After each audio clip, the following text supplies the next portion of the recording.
Hi there, and welcome to the HFS Career Podcast. My name is Dr. Lori Bullock, and I'm an assistant professor in Human Development and Family Studies at MSU. I teach several courses in the department, and one of them is HDFS 270, which introduces students to this major and to the field of family science. Quite often, students who are new to our major are not quite sure of the career options they have with a degree in human development and family studies. Some students know exactly what they want to do, and some students aren't quite sure and can sometimes feel overwhelmed. And there are other students who are in our major but plan to pursue a career in the healthcare field. These would be students who know that they want to be nurses or doctors or child life specialists, occupational therapists, and so on. The purpose of this podcast is to bring professionals on from many different areas. Each episode, I invite a professional from the community who has a background in HDFS or one that is similar to HDFS. I'm so excited you joined the podcast, and I hope today's episode will be helpful to you as you consider your career options. Hello, HDFS students and colleagues. Welcome to the HDFS Career Podcast, where we talk with professionals who have a background in HDFS or one that is similar to HDFS and find out about their career journeys. I'm really excited for you to meet today's guest.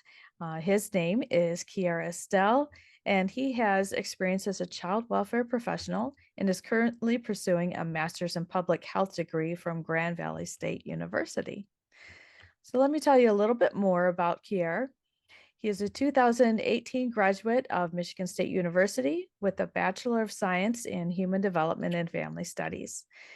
After graduating, Keire worked in early childhood development as a preschool teacher during his first year out of college. After working as a preschool teacher, Keire shifted careers into child welfare as a child protective services specialist for the Michigan Department of Health and Human Services. During the last 4 years, Keire held various roles in child welfare, including child protective services trainer, child protective services lead worker, and more recently as an office assistant in Wayne County's Children's Services Administration. Keire is also currently in his last semester of his Master's of Public Health program through Grand Valley State University, where his emphasis is on epidemiology. After graduating with his master's this year, Keire hopes to work as an epidemiologist through the Michigan Department of Health and Human Services or through the city of Detroit, where he completed his practicum during this master's program. Keire, thank you so much for taking time to talk with me today and joining the podcast so we can hear about your career experiences. I'm really excited to have you here, and I know my students are going to get a lot of really great information from you. Oh yeah, no problem. I am glad to help. I was in their seats just a few years ago, so any help that I can give, I'm glad to help them. That's awesome. Thanks. So I have a lot of questions for you. The first one is, can you tell us a little bit about you and what you do currently? Yeah, so currently I work as just an office assistant. I transitioned kind of out of the role of child protective services in that realm, just because it does require a little bit more from you. And I was also concurrently starting my master's program in public health.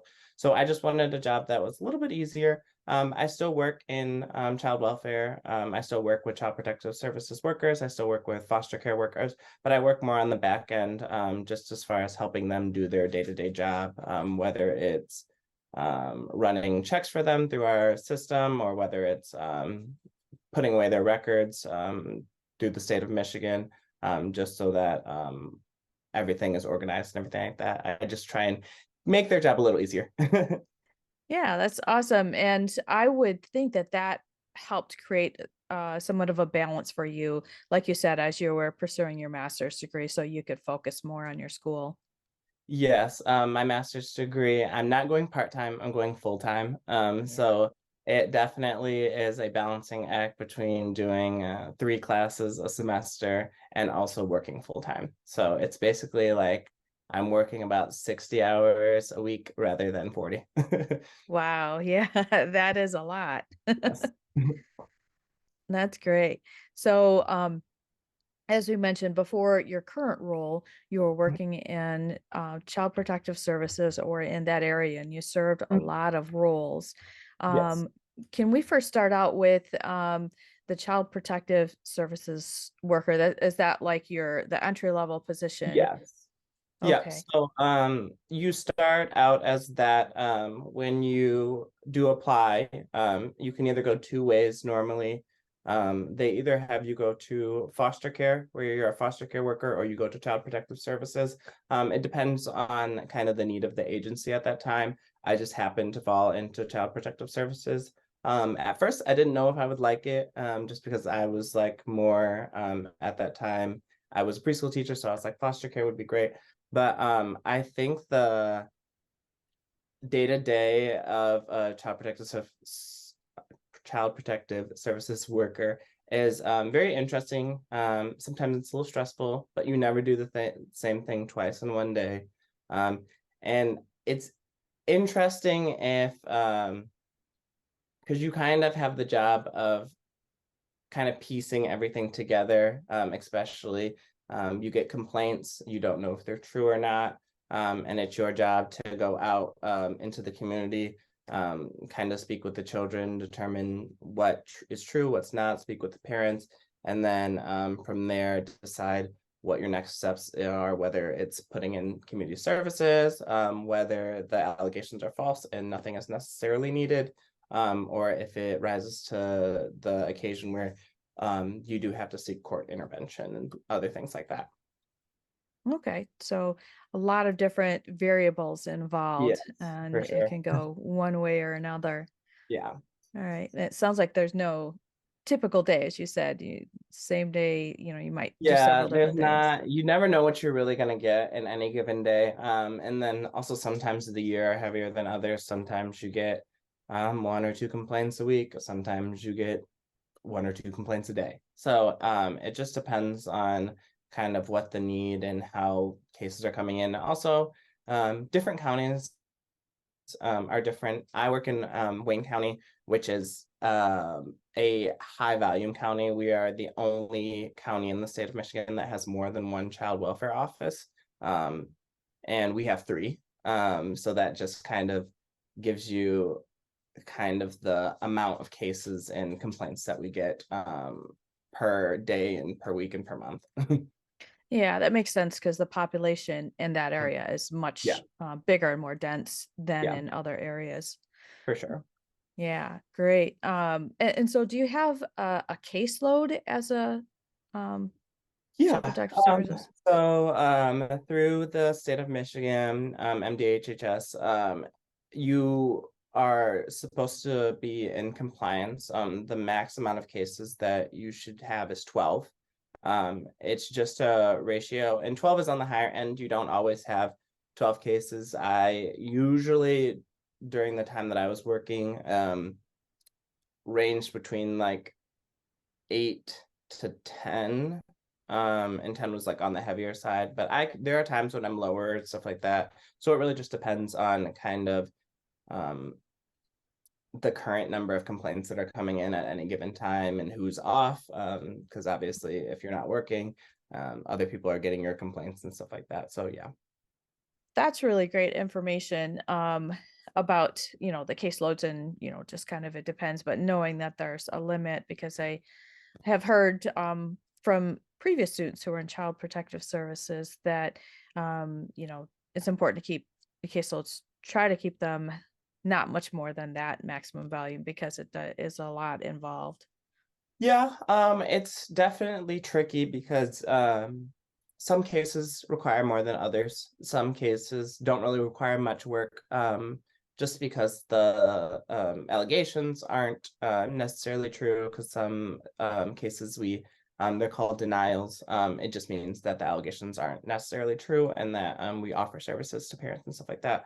Whereas some cases obviously require court intervention, which is like a whole nother realm of things. It just requires more steps. It requires just more um, uh, I guess attention to detail, just as far as, and depending on how many kids they have, it's our job to interview all children that they have. So some cases are more time intensive than others. So I just like to, if it's something that I can knock out, I try and knock it out as quickly as possible, just so that it keeps me at a lower level so I can focus on those cases that will take a little bit more time that I know right off the bat. That makes sense. Yeah. Um, can you talk a little bit about the training that goes into when you first get hired as a child protective Mhm. services worker, that training period? Yep. So our training period when we first get hired is a 12-week training. It's broken up into like 1 week on, 1 week off. Um, just because it's a lot of in-person training. There's two training areas. One is in Detroit, and then the other one is in Lansing, and it changes depending on just I think the training staff and everything like that. So I was lucky because I live in Wayne County, so I got to go to the Detroit one. It just happened that way. But my coworker went to one that was in Lansing, and it's interesting because if you don't live in the area, they like schedule everything for you, and you like have to stay in a hotel. So that is interesting because we had people coming from like the UP down because they all train us in like one general section rather than breaking it up versus like into up north and down here, which I think is cool because you do get to meet a lot of different people and you get to meet because it's a very large group. It's like 100 people. And you're also working with people who are through MDHHS, but you're also working with people who aren't like private agencies. I know that during my time, I worked with someone who I went to school with, my friend Jesse, so it was actually really cool that we got to go through. It's called PSI together, and it was very interesting to see her perspective versus my perspective of just like how everything works because she worked in foster care, whereas I worked in child welfare and child protective services. So it's interesting to just see the differences in our roles and everything like that. But it is pretty time intensive. You learn a lot. You learn just kind of child welfare laws in the state of Michigan, what rises to the level of child abuse, child neglect, and things like that. And you kind of learn kind of how to go about doing an investigation. And also foster care workers learn how to go about doing visits and also ensuring that they're entering in their notes and social work context appropriately and everything like that. So it is very intensive. Those 12 weeks, you learn a lot. You are tested during that time.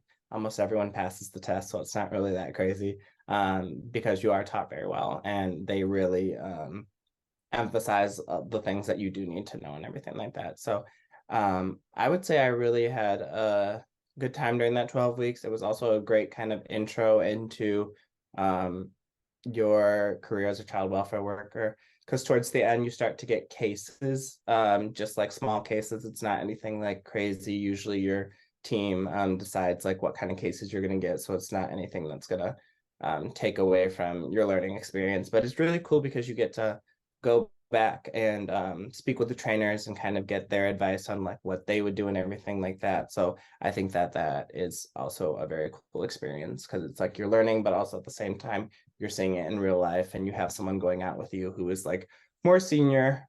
So it's really cool. That seems like it would be a good transition then, just a small caseload to get you some Mhm. hands-on experience while you're being still supervised by someone with more Exactly. experience. Yeah, for Yeah, sure. that's great. And so you said 12 weeks long and it's like all day long, correct? You are there from 8 a.m. till I would say probably 4:30. Some days 5, depending on what we were learning. But Yeah. I will say it was really bonding. Like towards the end, like you made some friends there. So I it some days some of the things were, I guess, a little less interesting than others, but it was still a great experience overall. Yeah. That's great. Yeah, it's great. You got the bonding experience Yeah, with others in the program too. That's really, I think, an important part of it. for sure. And yeah, and I wanted to, make sure students know, because I was telling you before we started recording that I've had students in the past who have tried to continue on with school while going through that training program, and it just didn't work because that training program is pretty intense, like you said, time intensive. So Yeah. full I, day. yeah, I would definitely not recommend. I would say starting like in child welfare. Um, it's it's very time intensive, especially depending on like what you're doing. Because sometimes, depending on the needs of the clients, you have to roll over into later days. Obviously, you can make it up by they kind of even it out with your schedule and stuff. Like sometimes you come in later, sometimes you leave earlier and stuff like that. But it does, a lot of our work is based around when the client can do things. It's just more of a courtesy thing. Obviously, there are some days where I have to do a full stop and be like, hey, I have to stop at 5, like, and it's understood. But there are some days where I'm just like, okay, I can work later just because I like to be considerate of the clients. Obviously, I'm a stranger coming into their home, asking them a whole bunch of questions that just came to my attention and just came to their attention. So I like to be understanding towards the parents. It gets you a lot farther with them in the long run. But yeah, I Yeah. would definitely not recommend starting any type of program during that time. I would maybe give yourself a year into child welfare to determine whether or not you can handle it. Some people really can't. I'm really good at work-life balance. So I kind of knew that I had to step down from the level of time that child being a CPS worker would take to just step down to a lighter role as like an office assistant to like finish out my degree and everything like that. Right. Yeah, Yeah. that's a good point. And good advice too on, waiting till you have a year of experience to get into anything else outside of work, in your Yeah. personal life, like getting married or going to Yeah. grad Yeah. school. I would Um, definitely take that yeah, time to determine what you can handle before you take any major steps. yeah, I've heard that it's very, very intense like that. Yeah. Good advice. And then you mentioned your biographical information, mentioned a couple of other roles that you have played in the Child Protective Services area also. So where did you go from after being a services specialist? Yeah. What role did you play after that?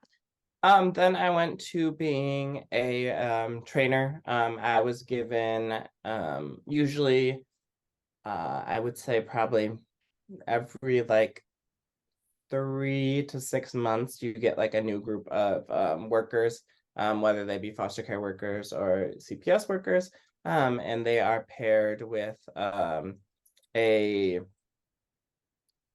senior CPS worker, and at that time I was a senior CPS worker. You kind of create partners just in general, and I had a partner who was already a trainer, so I like just kind of fell into the role of it. So we basically work with you to kind of go over the rules, especially when you get like new cases towards the end of your training. We go out with you, we kind of explain. At first we kind of do most of the talking just so that you can like see what a home visit looks like and what questions you want to ask depending on what kind of allegations there are and everything like that, whether it's abuse or neglect or anything like that. You kind of have a different range of questions you ask depending on what the allegations are, just because there's just certain things within the child welfare laws that you have to get clarification on before you go on to the next steps of your investigation. But during that, they kind of tag along with you and you just work with them until training definitely depends on how long and how quickly the worker picks up on the job and what the job entails. I had one worker who just got it really quickly. And she just came to me every now and then, and I felt comfortable with her going out by herself. But then there are some workers that don't pick it up as quickly and do need a little bit more time. So I always say, as a trainer, I'm always here to help you if you ever need me. I just follow up. I always say I never unbecome your trainer until you feel as though you don't need me anymore. I'm always able to go out because it really doesn't take that much time. And especially when you're senior, you kind of just know what is required and what's needed to be done. So it's really no skin off my back. They come out and I just give them a little more confidence so that they can go out and do it themselves. I'm really good with people, so it's sometimes also tricky because I am really good at talking with parents. I've worked with parents in my previous role in preschool and just various jobs that I have worked. So there's just a level that you can talk to parents and just a way that you can talk to parents that get them to kind of trust you more and be willing to do more for you. And if they're willing to do more for you, then the faster the investigation goes. Just because there are certain things that need to be done during the course of an investigation that parents need to kind of sign off on. I think that's really important to know too. It sounds like you like come alongside the parents rather than coming at them with the allegations. You're just trying to understand what's Yeah, because going on. sometimes it is tricky because sometimes complaints are called in with malicious intent, depending on the parent's relationship with the other parent, or if they have some volatility within the family unit and stuff like that, which is very unfortunate. And obviously, we do warn parents that that is and relatives and other people who call in that obviously that's illegal. You can't make false allegations about people. That's just not right, and it also puts them through undue stress and an unneeded investigation. But I think that you catch more flies with honey, as they say, than just coming in and alleging that they did something that maybe they didn't do, or it was a misunderstanding. Obviously, a lot of mandated reporters err on the side of caution, which is very important because you never know what's going on. But sometimes, in erring on the side of caution, you're also not aware of the whole situation that's coming in. And then, especially in Wayne County, there's a lot of cultural differences that come into play where it's not necessarily abuse as more of it's just a cultural thing and it's just like how they interact, and it's more of just an explanation thing, and sometimes they just need services to understand that while it may be okay in a country that they came from, it's not necessarily appropriate in the United States, or just them understanding cultural norms in the United States. So I always try and come in with an open mind. And then from there, and how I'm speaking with the parents, you kind of quickly get a handle of what may be going on and everything like that. So I think that it doesn't hurt to come in with an open mind. And oftentimes you get a lot farther with an open mind than if you come in basically treating them as though they're already guilty. Yeah, that's a great point. Respect will go a lot longer, Yes. a lot Yes. farther. Yes. Yeah, definitely. Okay, so you were a trainer, and then what is a lead worker? Yep. So a lead worker is it's kind of alongside a trainer, but it's more um I guess more streamlined. So lead workers, we get like certain cases and we kind of decide which case goes to which person.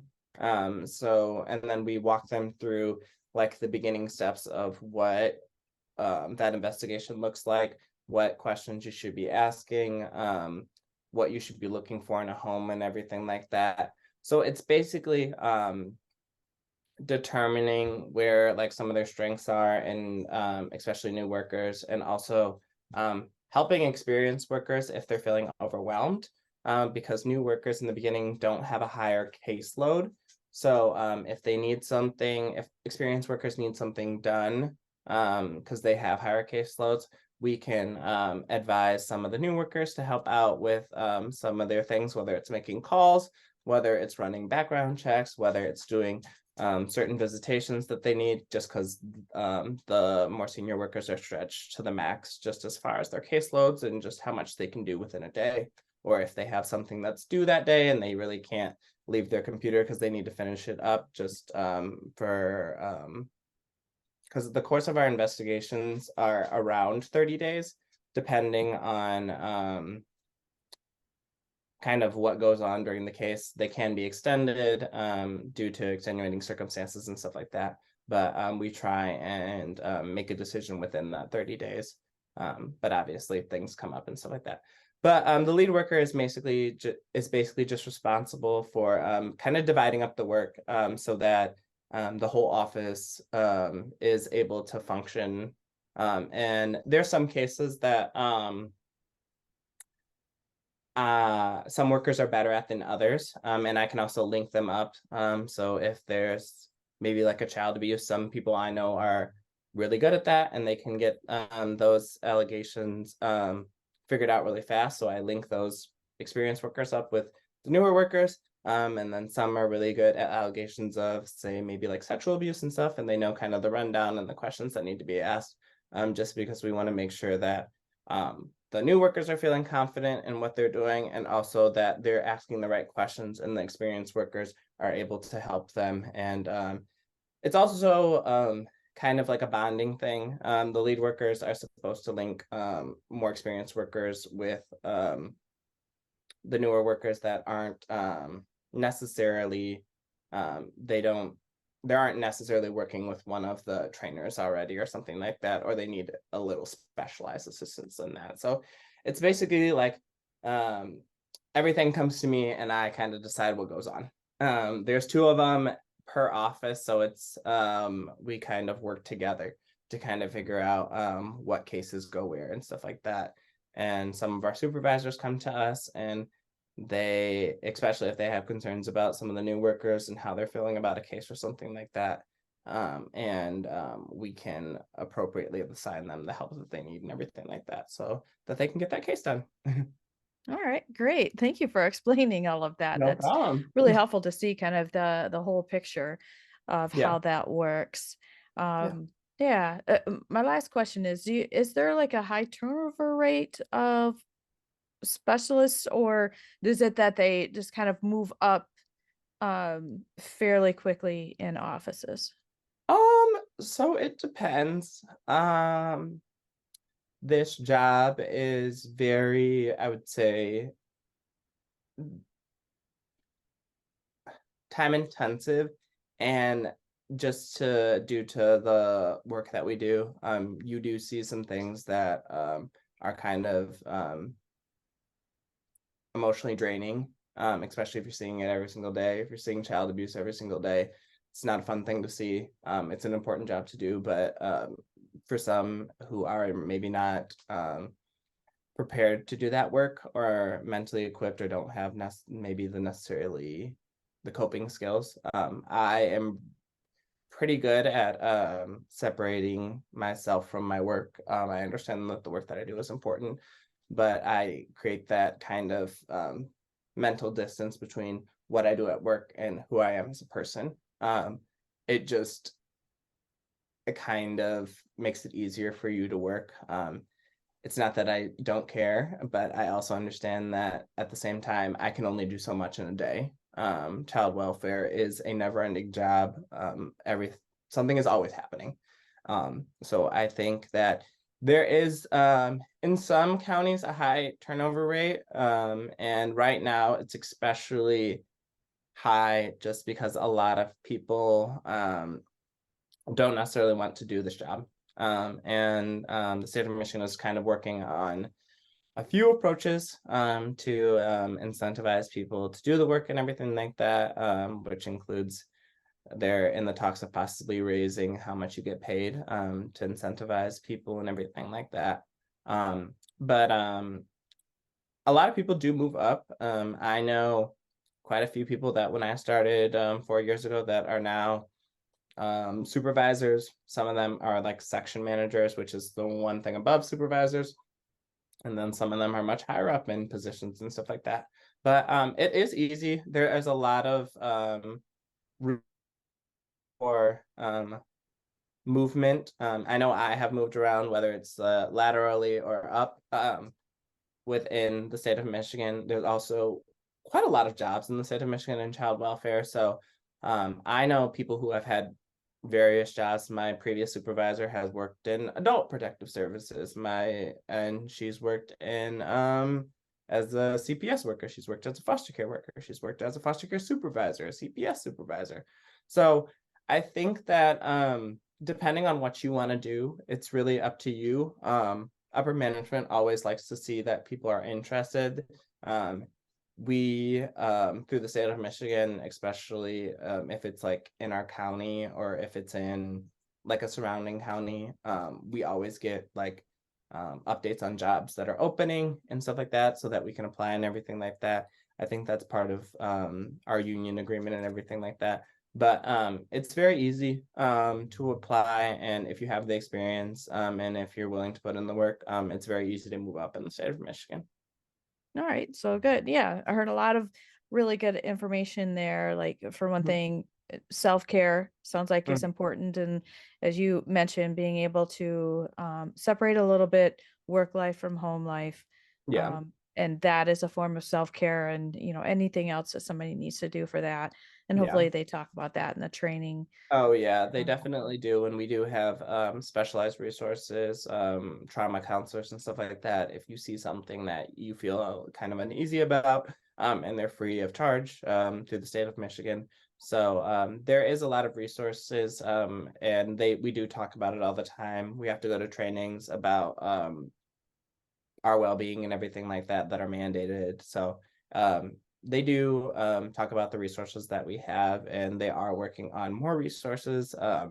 I know that with the state of Michigan, one of the big luxuries that we have is we have a lot of the things are paid for us. Like our insurance is like vastly cheaper than everything else, and our insurance is more comprehensive, especially when it comes to mental health and everything like that.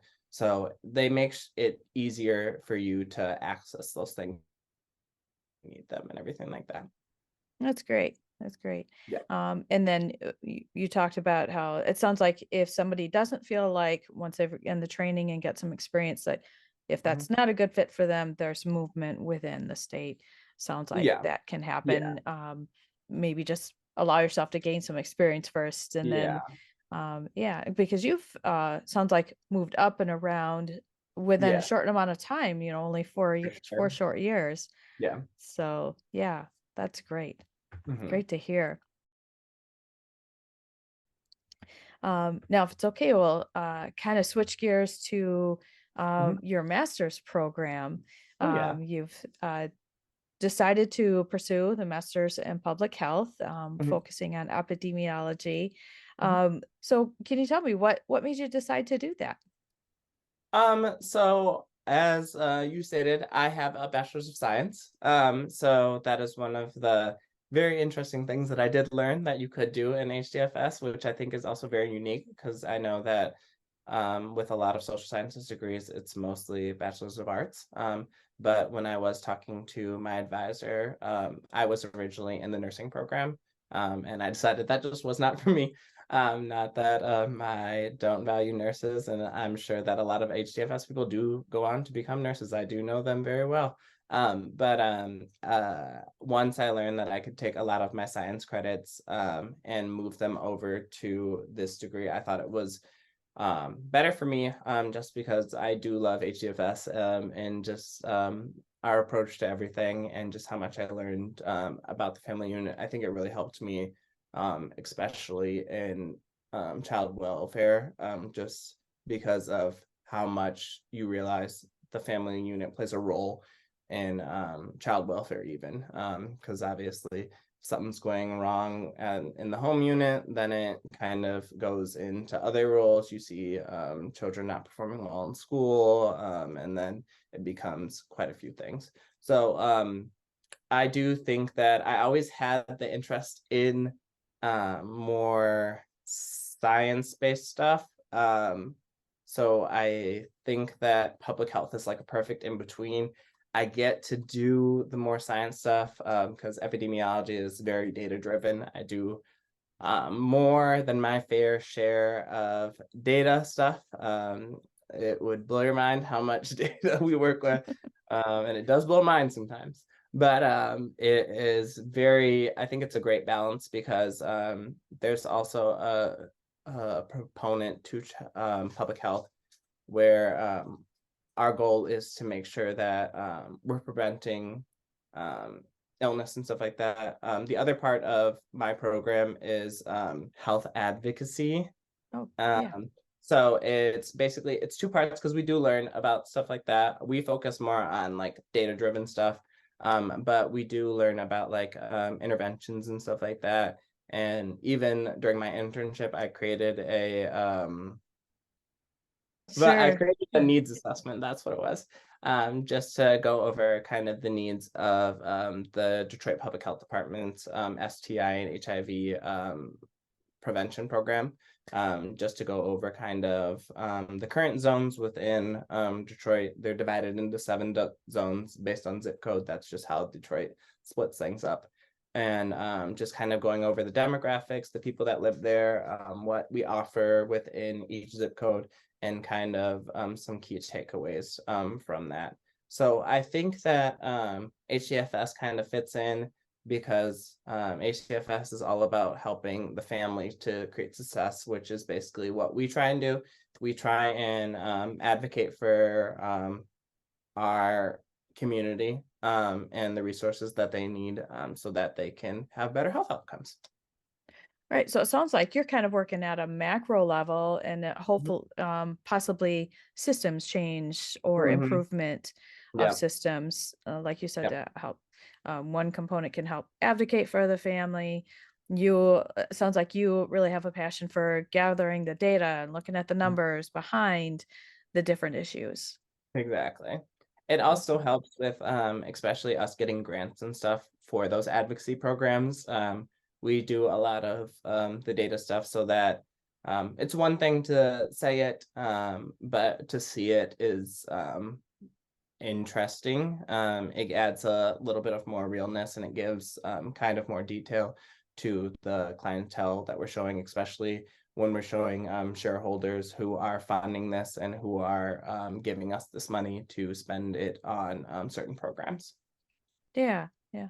And so that's exciting. You developed something for like you said, a needs assessment. Mhm. I did see that on LinkedIn. You had Yes, posted about that. yes. And so that's exciting that in your project you created something concrete that can be used out Mhm. in the community. Yeah, I think that the my practicum experience was really cool because I also got to work on some really cool things. The needs assessment was very data driven, but and then on the other hand, I got to kind of uh, create kind of a PowerPoint that we show our shareholders for a program that we're working on within Detroit, which is more of a it's for restaurants within the city of Detroit. And it kind of creates like a placard, how they have in New York, where you get like a grade. And it shows on the outside of the restaurant how if they've passed their inspections and everything like that. And they only get the placard if they have passed all their inspections and everything like that. So it kind of incentivizes restaurants who are doing good and who have passed all their inspections and are doing the right things to get it so that if you don't have it, it kind of is like, why don't you have it? Because you guys aren't maybe following all the rules. So we actually have to get more restaurants on board. We're currently in the pilot program for it. But we do have our health inspectors going out there and doing it. So the public health department is a very cool thing. You work in a lot of areas, you do a lot of things. There are so many different parts of public health that I could go on for days and days, and I didn't realize how much it plays a role in our daily life. But a lot of the background work is truly very interesting, and the stuff that we do and just the small programs that we work with do really change health outcomes. Awesome. Sounds like a lot of great things that you're doing while still being a student. So I can't Yes. imagine just, how much, how even more you'll do once you Yeah. graduate. Yeah. I'm Yeah. hoping.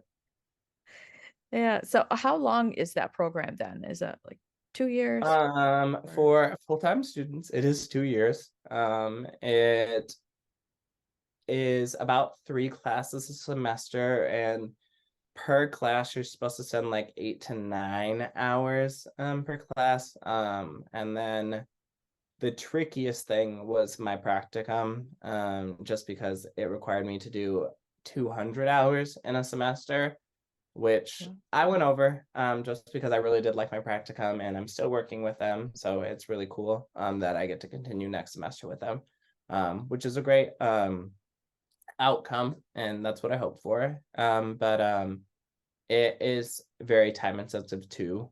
So I knew that coming into it. So I kind of planned to like step down the amount of work that I did, just because there's no way that you can do CPS and do this. It's just Yeah. it would be way too much. Yeah. Yeah. Yeah, that sounds very practical thing to do. And I can imagine a lot. So your practicum, are you doing that at the same time as taking classes too? Mm-hmm. You Okay. take a lesser amount of classes because your practicum counts as one of your classes. It's 3 credits. So it's nice, but as you get higher up, because that's like, I think it's the second to last semester, you take your practicum, or you can do it in your last semester. It depends on when you want to do it.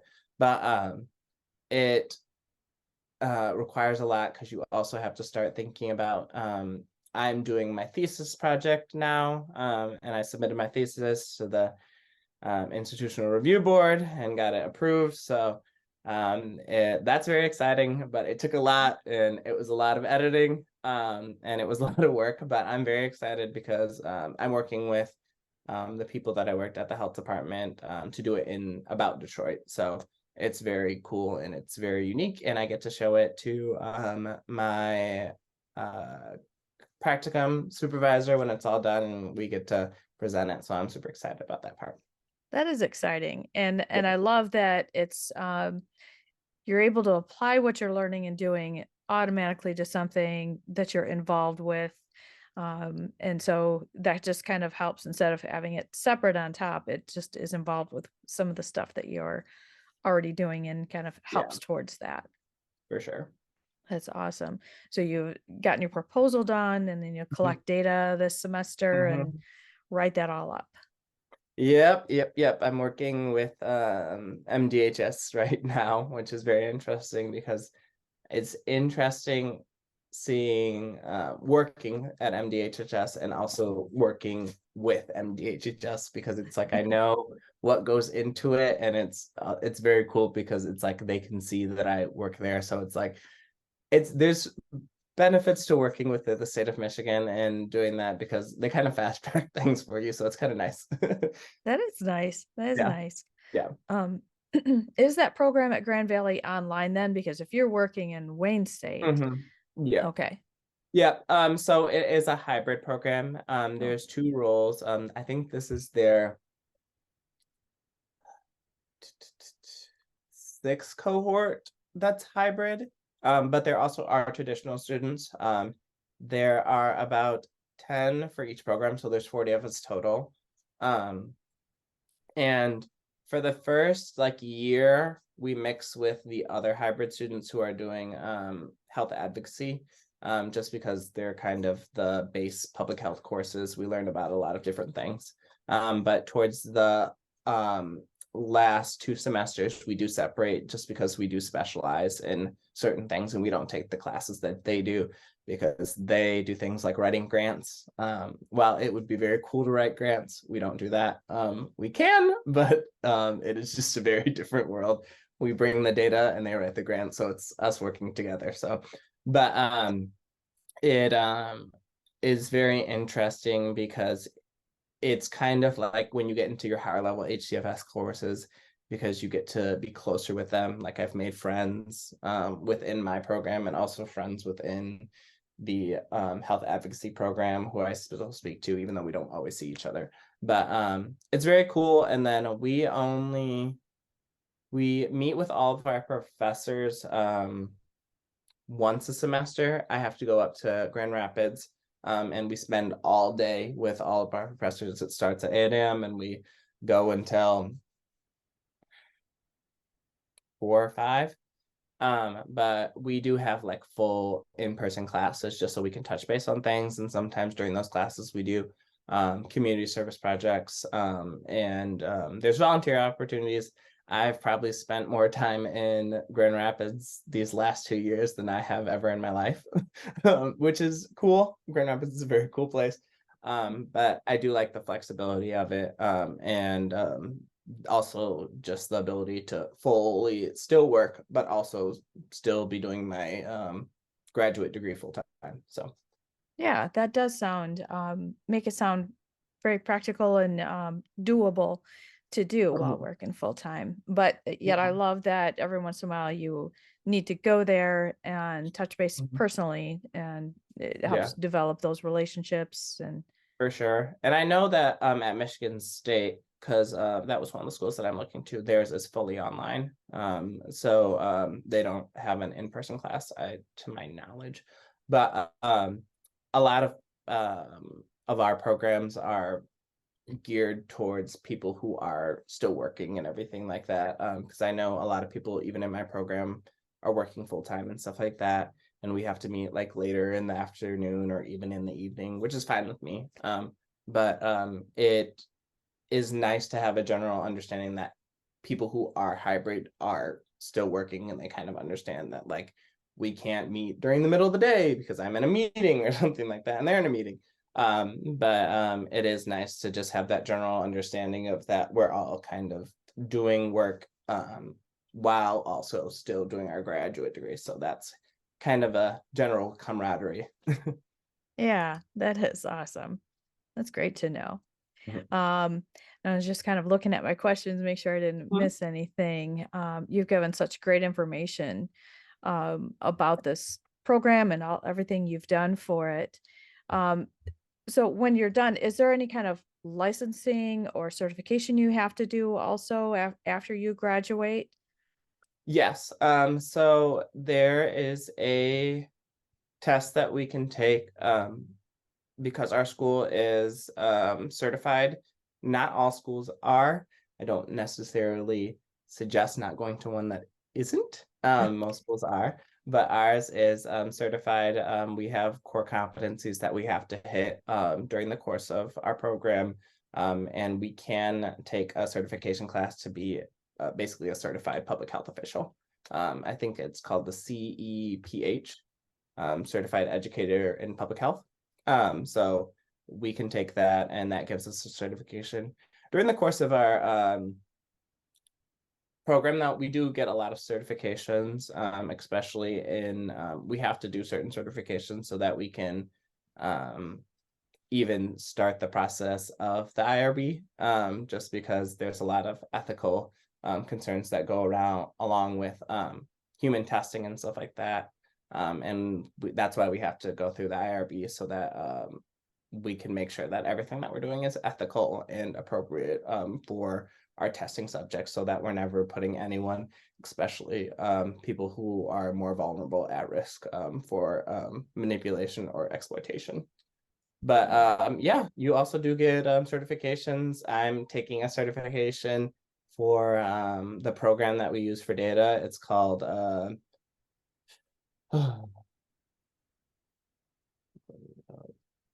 SPSS. And Okay. there's also one that's for SAS. Those are both two different programs. SAS is going to be the easier one, and it's more user friendly, but SPSS is also very important, and it also looks good when you're applying for jobs.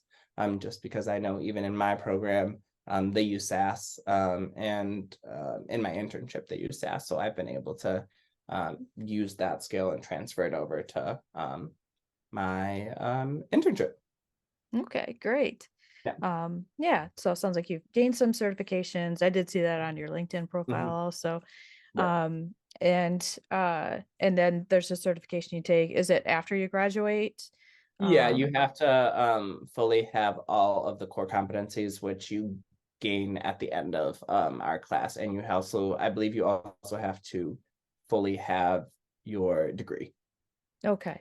All Yeah. right. And so are there like study materials that you will acquire then to be able to prepare yourself? Yes, I think it's through their program because it's kind of a specific test because it's testing all of the competencies of public health and everything like that. So, but a lot of people have it. I know that my teachers have it and everything like that. So, they said that obviously you do have to study for it and you do have to really take your time with it. But I think that just like anything else, if during the course we learn a lot of stuff, and I think that there's things that I learn that I don't think about, but when I do talk about it, it just comes out of you just because it's like, oh, that's just so kind of effortless because we talk about some topics so often that like um they just kind of come out of you. Especially I find myself talking to people about certain things that like I probably wouldn't have talked beforehand, like how just like small things are public health and like how uh, equitable treatment and stuff like that, that I don't think that I necessarily would have thought before, but now I'm just making all these connections. So I think it'll be good and I think it'll be relatively easy. We do learn a lot in such a short period of time, but I think they do stick with you. Yeah. That's awesome. Yeah. Great. Yeah, sounds like you're feeling prepared for it and it's not For too sure. far away. So sounds like Yeah. Not too you'll be far. ready. Yeah. Um, so and then once you graduate, what's next for you or what you So hope is next? Yeah. yeah, so once I graduate, I will be a full-fledged epidemiologist. So I that will be my role going forward. Epidemiology is basically just the tracking of trends and diseases within communities with at whether it's the city level, the state level, or with the CDC, the country level. So I will be working and ideally some degree in epidemiology. Just depends at what level. I hope that I can work at the city level. I really like Detroit. I love living in Detroit. And I think it's a really cool city. And the epidemiology team that I work with is it's smaller, but we all know each other and we all work well together. So I think that that would be really cool. And I've just created kind of like a work family there. So that's very nice. But I would also not be opposed to, which I have talked with my advisor about, doing a fellowship through the CDC, just because you get a lot of more lab experience, which I would be also interested to because it would help build the resume. And it would also be very cool. We have like worked with MDHHS and we've visited some of the labs that they work with. And a lot of the work that they do is very interesting and very cool to see it.